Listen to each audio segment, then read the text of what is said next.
এই ছাড়, এই দেখি ছাড়ো ছাড়ো। তোর গামা এত নরম কে দুষ্টু। কি কবা তাড়াতাড়ি কও, আমি পাড়ায় যাচ্ছি। আরে দাঁড়া, একটু থির হতে দে, একটু থির হতে দে। না আমার দাঁড়ানোর সময় নেই, আমি তাড়াতাড়ি যাচ্ছি, আমার বান্ধবীরা বসে রয়েছে। আরে দাঁড়া, না দাঁড়ানোর সময় নেই। কি জানি এই এলাকার ছেলে পেলে তোর পাশ ছাড়ে না, এখন আমি বুঝতে পারছি। এর আগে তো এত কাছে আসিনি। না আর কাছে আসা যাবে না। শোন, অনাম করিস, অনাম। না আমার হাতে সময় নেই, আমার আব্বা দেখলি বকবে না। কি দিয়া? আমার আব্বা তোর আব্বার সাথেও প্রস্তাব আমি দিয়ে নিব আনে। যাইয়া না তোমার খাইতে দেখে না, মুখ খাইতে দেবে না। হেনো দেখি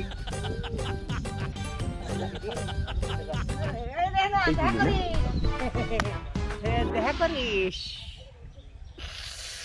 রেহনার স্বপ্ন দেখতে দেখতে আজকে রেহনার সাথে ঘটিয়ে গেল কি।